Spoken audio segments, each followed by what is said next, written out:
myself, begging is for less and easy. For what it takes, more problems, my faith protects me. Kinda funny how others take you for less. See, with so much. Hey, what's up YouTube? This your boy PJ2 Hot here. I'm back from another video, and today I'm doing an unboxing of the Aorus FO48U. This is a OLED monitor. It is a gaming OLED monitor, a tactical gaming monitor if you want to look at the title on the box right here on the corner. But so yeah, like me, I love OLED technology. I have an OLED TV. It's very hard to go back to LED when you're on OLED. The perfect blacks and the contrast is just phenomenal. And like, I know people are going to be like, well, the burn-in and all that. Look, there's a risk with it. If you want the best picture quality, there's a risk with it, but I'm willing to take that risk for this monitor. I also do safety precautions too to make sure I can prevent burn-in. I know the monitor comes with some features of its own that helps prevent burn-in, so I'm also trying to help it out as well by doing things on my own as well too though. So but yeah, I'm not going to talk too much on this. I actually ordered this one before. I was going to do an unboxing for you guys last Friday, but the monitor came in, the screen was cracked, so you know, returning that and got me a replacement here, and I'm sending the other one back to hopefully be able to get a refund for that, which it looks like I am. So I'm happy about that. I'm getting a refund on that. And here is the newest version in. Obviously I haven't opened the box yet, so hopefully this one is good. Alright, the box is definitely in better condition on this one than it was the first one. So yeah, I was recording like an unboxing and everything, and then I just realized it was cracked. I was like, wow. But yeah, let's go ahead and unbox this though. I ain't gonna do the front, back, and side because really no point, right? But yeah, this video, I'm gonna try to go over some like how the monitor looks. I want to give you guys my first impressions, and I want to talk about, because a lot of people don't really talk about how well the G-Sync really works with this monitor. Obviously, it's FreeSync Premium, and it's obviously not officially certified as G-Sync compatible, but people have said they've used G-Sync with it and it works very well. But then they kind of fall away from it. I want to play some games, really see how well it works, and then let you guys know actually how well it actually works. So I've never done a video like this before. Hopefully I do good enough that you guys will actually like it. But I know I'm talking a lot, but I just want to explain to you guys. And yes, here is my dog Roxy right here. I had to put her in her crate for right now while I do this unboxing, and then I'll let her out later. But yeah, but anyways, yeah, here it is. This is the I guess this is what usually comes on the screen from unboxings that I've seen. Yeah, OLED, it's 120 hertz if you guys didn't know. It has two HDMI 2.1 ports, so if you want to hook your PS5 up to this, you can, or your Xbox Series X. It does come with HDR, obviously has a 10-bit panel, and then a couple of other gaming features as well. I know a lot of people probably say, well, why didn't you just get the LG CX or the LG C1 or whatever? It's a TV, and I'm very nitpicky. Here's the legs right here. I'm not going to use the legs. I actually have a stand right here already set up, so I'm going to kind of mount it on the desk stand. So yeah. Oh, what is this?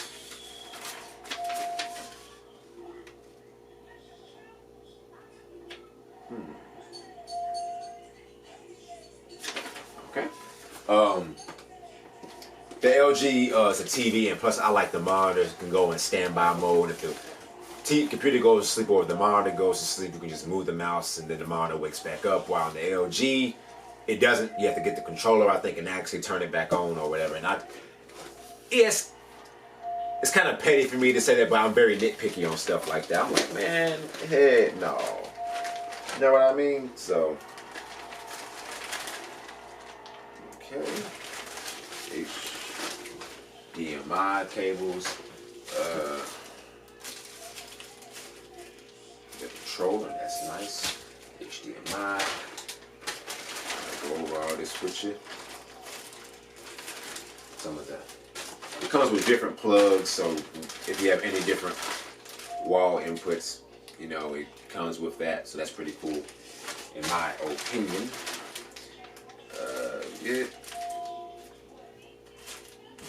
Yep.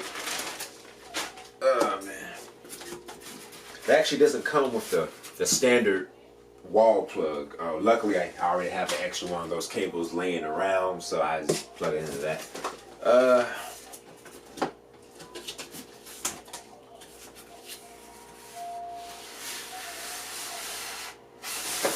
I actually got a better idea. Hold on, because I seen this the first time.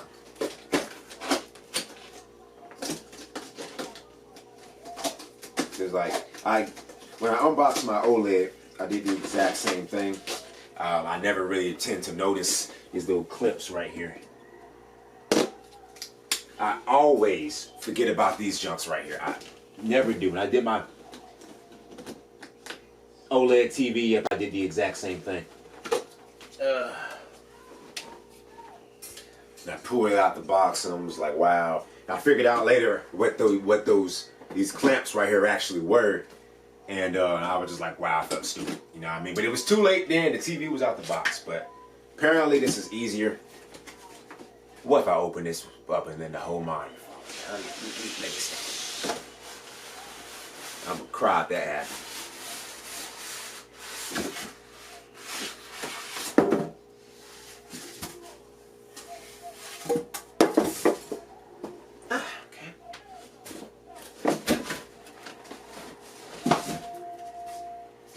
This one, they both kind of packaged the same way, unless they intentionally do that. But yeah, there we go on that end. At least this one's, yeah, looks pretty good. All right.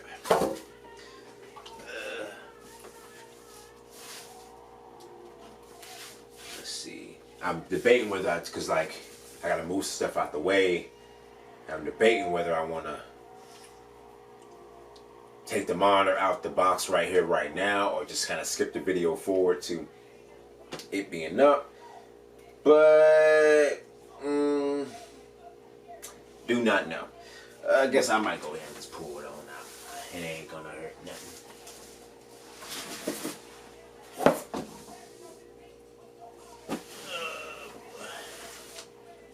Clean screen 2.0 starting to slide down. Hold on. And I guess the next step now would be to set the monitor up. Alright guys, so yeah, I finally have the monitor set up.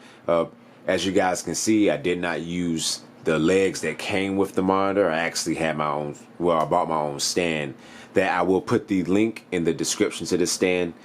It's on Amazon. I put the link in the description for you guys if you guys are interested in buying this stand.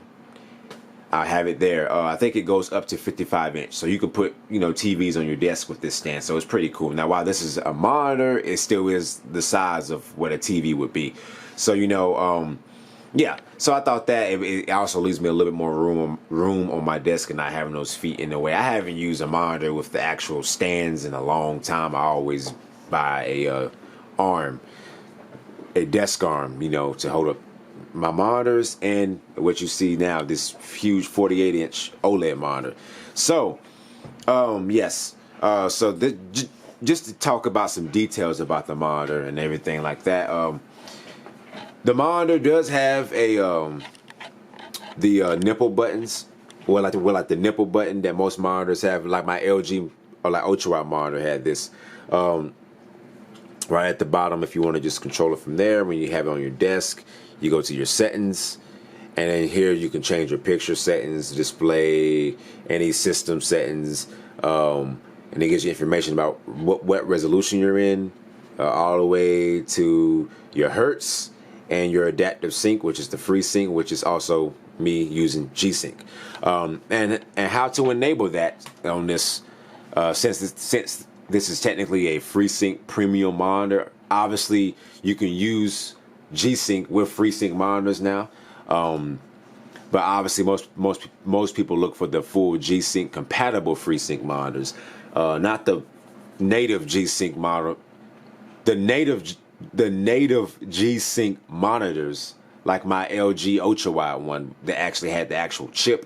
You know, those are a lot more expensive. So a lot of people recommend you going for just GC compatible monitors because they're cheaper, obviously. You know what I mean? And you still get a smooth experience. But yeah, I had to enable G-Sync, and I enabled it for both windowed and full screen mode.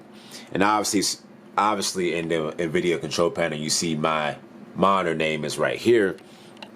And I had to actually enable settings for this selected monitor. Even though it says right here, selected display is not validated as G-Sync compatible, it does not mean that G-Sync will not work with this monitor. Or any monitor that says that, it does not mean that G-Sync will not work. It just means that the monitor that you have is not officially certified as G-Sync compatible. All right, so I did that. If you hear anything, it is my dog right here. You know what I mean? But yes, so basically after I did that, because when I first started using this monitor, I just, oh, excuse me, Roxy. I just enabled G-Sync and G-Sync compatible, and then I selected which one I wanted right here. The options right here, like enable with full screen only or both windowed and full screen. And I thought right there I had G-Sync, so I went and I played a match of Call of Duty on Modern Warfare. And then I went around, I played like Batman, Arkham Origins, which I'm currently playing through again, and all that. So, you know, I went back playing like a whole bunch of games, Chivalry 2, Red Dead Redemption, and the games were running fine. Don't get me wrong, but G-Sync was never officially on. You know what I mean? So, because I wondered when I finally went here and went into the settings, I noticed when it said adaptive sync, it said off. And I was like, but I have it enabled up here, so how is it off? So I was thinking, well, maybe it's like a glitch or whatever. Then I figured out that I actually had to enable the display. And once I did that, then it said adaptive sync was on. And now I'm using G-Sync, and I am here to tell you guys, after running my mouth for 4 minutes straight, G-Sync works perfectly with this monitor. So if you guys are wondering that, it works. All right, it works straight out the box. It works very well. So, anyways, here is the remote that it comes with.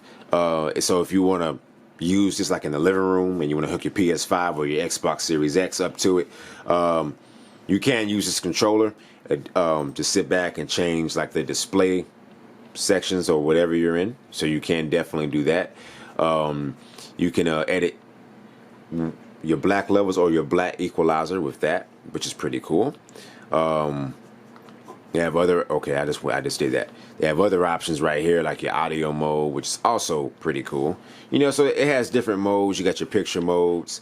Right now I'm on green. You got your custom modes that you can do. And you got Vivid, obviously, which is brighter, and your sRGB mode. I like green. I mean, Vivid looks good, but you know, I like the green. I think the green's like the perfect balance, so I prefer green. But yeah, so you have your remote to use. I'm not really going to use this remote. Why? Because I use this actually as my desktop monitor, so I'm always be at my desk, so I can simply just do that if I really want to, you know, do anything. So that's the reason why I'm not really worried about that. But yeah, I thought I'd talk to you guys about that and let you guys know how the G-Sync works. Pretty much, it works really well. The G-Sync works between 48 hertz to 120 hertz. You know what I mean? Because FreeSync's a little bit different. Like G-Sync with the chip on my old monitor worked no matter how many frames you were at.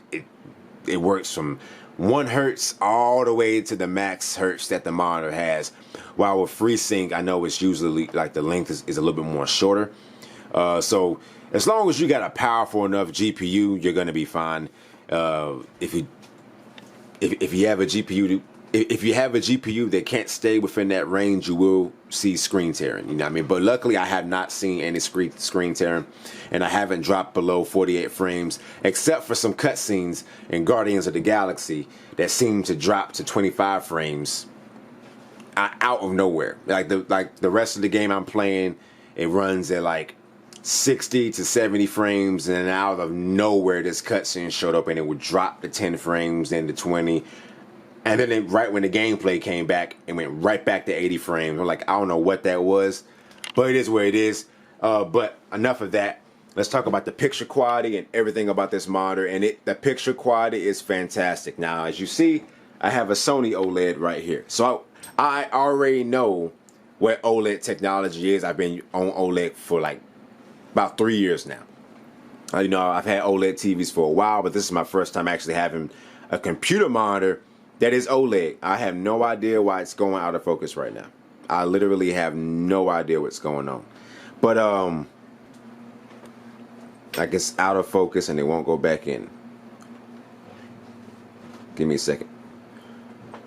All right, so I think I fixed that autofocus problem. But anyways, this is my first time having an OLED monitor that, you know,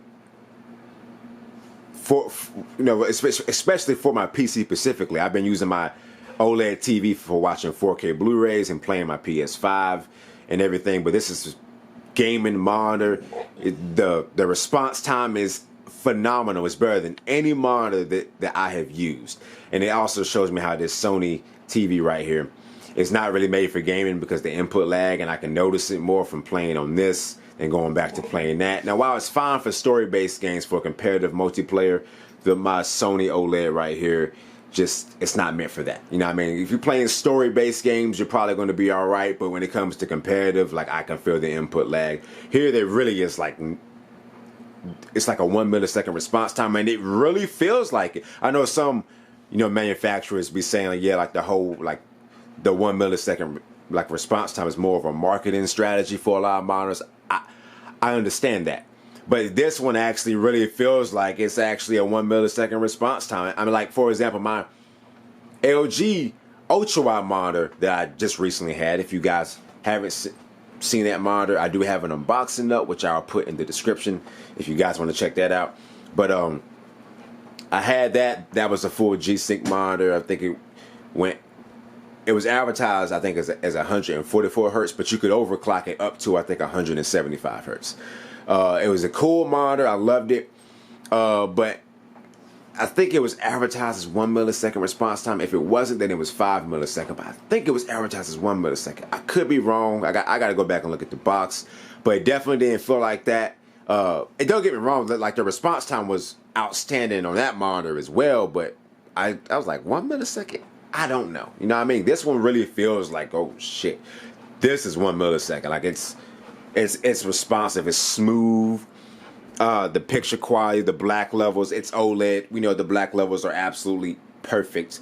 You know, and it's like, it's very hard. Like, I went back and looked at my old monitor. I'm like, them black, because, like, for example, that was an IPS panel, and it's like, man, the blacks are horrible on there. Like, the backlight bleed is horrible on the IPS panels, but you don't really recognize it, you know, when you're using it for so long. Because, like, as far as the rest of the picture quality of that monitor, it was great, but just the black levels to me were the worst part.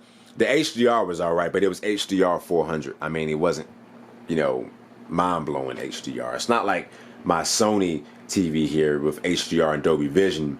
And the HDR in this is also very good as well too. I used HDR when I was playing Doom Eternal, and the HDR looked excellent in that game, so it looks really good. So yeah, I'm trying to figure out more about HDR on PC. I know, like, some games have the HDR option, but I can't select it. And now, like, I don't know if I actually have to enable the HDR within Windows first and then go play the game and then turn HDR on. That definitely could be what I might have to do. But, you know, as of right now, you know, I have, like, from what I've been trying, you know, it only Doom Eternal I could select HDR, and Far Cry 5 I could do it as well. I have no option for HDR in Far Cry 6 for what I know of on PC. I don't. But I'm just trying to give you guys more insight on that and the monitor, and also how very thin it is too. I know. Excuse me, Roxy. Move out your way squeeze by you real quick. It's very thin, as you guys can see. The monitor is thin. It is extremely thin. Ain't that right, Roxy? It is extremely thin. You know, so yes, I love this monitor.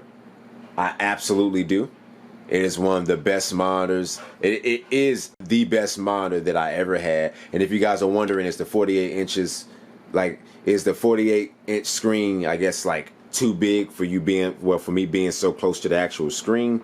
No, it's not. It's not. It's actually not that bad. I mean, I see a lot of people saying this monitor is just, or like this screen is just too big for a monitor. Like it's not for me. It does not bother me at all. I've played with the mouse and keyboard on Doom Eternal and wasn't bothered by it at all, so it's fine. I actually was concerned about that at first, and I was already looking at buying a new desk. I already had a new desk already selected. I didn't buy it yet, but I kind of like had it sitting in my cart for like just in case, because I was gonna say, hey, let me try it on this desk first, and if I feel like it's just too close, I'll buy me a new desk, no problem, right? I have no problem with buying a new desk, but I bought this new desk years ago, if you guys remember when I first did that video, and it's held up very well so far. I haven't had any issues with this desk. It's great. I love it. It's more of a training table, but I use it as a desk, and it works, you know what I mean? So, yeah. I just wanted to show you guys, or give you my guys, like, I wanted to kind of go more of insight on some things about this monitor, and about the HDR works very well. The also some safety precautions that I also did to prevent, because I know a lot of people are concerned about the burn-in. This monitor comes with a lot of comes with some safety precautions, that can help prevent burning. One of them is the dimming feature, which a lot of people do not like, and I'm gonna give you a good example of what the dimming feature is. I should have kept that open. Yes, let's look at that. The dimming feature, for example, if you look at this right here, the G-Sync control panel. If you look at this right here, it's brighter when it's in small, when you have the window in the small square right here. But when you increase it, it actually dims the screen a little bit. Like, you guys might not notice it from here, but it's actually dim, and then it's brighter. It's brighter here, and it dims when you put it in full screen a little bit. It's not annoying or nothing like that. But the reason they do that is to help prevent the burn-in. You know what I mean? By lowering the brightness down on its own, it can help prevent the pixels from burning in, which none of us want. It also does it on its own with like not much inactivity. The screen would dim down a little darker, just to kind of, so if the screen's just sitting here at the desktop for a long period of time, it will dim the screen down to help prevent it from burning in. And for me to kind of do some stuff on my part as well, I also hide the taskbar like automatically. So the only way it comes up is when I move the mouse down, then the taskbar comes up, and then I can open up the start menu, or search anything that needs to be searched, which will be here. And then when I'm not using it, it goes away. To me, that's the best way, because the taskbar is the main part of a computer that's going to stay up, and that can easily cause burn-in right there. I'm not saying 100% it will, but it does increase the chance. So it's best to kind of do your part on some things. I also make some of the for example, right here, the windows, I have them dark, just to kind of help out. I even have my internet browser dark as well, as you guys can see. So this kind of helps out in the long run. Like YouTube's dark. It just kind of helps out when it comes to the burning and everything like that. So that's just my thing. I know some of you guys are probably saying, yo, but you got these icons sitting right here that can do it as well. And some people put their desktop shortcuts and stuff, they put them onto the taskbar. I actually am weird. I prefer to have my desktop icons actually on the actual screen part, because a lot of people like to pin them down here, which leaves the whole screen open. And I understand that. I tried doing that before and I didn't like it, and I went back to the desktop stuff. To the icons on the actual desktop. So but that's just me. I'm weird like that. It's also best to have a moving animated background. Wallpaper Engine on Steam is a very good program where you can use dynamic wallpapers right here that actually move. So it kind of keeps the pixels moving and changing. You know what I mean? This kind of helps out. A moving background kind of helps out to help prevent burning in. So that's just, you know, me giving, I guess, some of you guys who are interested in this monitor some advice. Also, if you're wondering, should you get this or the CX or the C1? That depends. If you want strictly a monitor that has the actual standby mode, you know, and everything, and when it goes in standby mode, you can literally just move the mouse and it comes back. The little features like that, if that's what you want, then this will be exactly what you need. I think on the C1 and the CX, if it was to technically go in standby, you have to literally pick up the remote and I think turn the TV back on. Correct me if I'm wrong on that, but if I remember from some reviews I saw, you have to actually come turn the TV back on when it goes in standby mode. And that, I'm nitpicky like that. I like standby mode is like, I love it when it comes to monitors. That's one of the best things about them to me. And it's just more of a convenient thing for me. So I pretty much bought this more for convenience more. If you want more of that convenience and more of those monitor features like that, then yes, this is what you want. But if you want a TV plus a TV that can actually be used as a monitor, then the C1 would be the better option. Plus it's cheaper as well. So if you want to save money too, then the C1 and the CX is what you need to get. But if you really want just actual monitor and some of the monitor features, like I said, standby mode, then this would be your pick. They both use the exact same panel though, so I don't think you really see a difference in picture quality that much. But yeah, that's just me. Personally, for me, from how I am, I prefer the monitor and the Aorus. I'm a fan of their brand too. You see my PC is Aorus as well, as far as like the parts that I use. So I thought, hey, let's add on to it by actually buying one of their monitors. But yeah, that's enough of this video. I've been dragged on long enough and gave you my first impressions of it and some of the details and stuff about it that I actually like. The black levels are amazing. The picture quality is great. Gaming is extremely fun. But anyways, though, this was an unboxing of the Aorus FO48U gaming monitor or gaming tactical monitor. This your boy, PJ Too Hot. Peace. Whatever, it's better, the journey's only together. How is it stupid? I can't improve it. I know it gets better, we on the road. I know it's old, it has to be told. It's generations to come, this whole perception we know.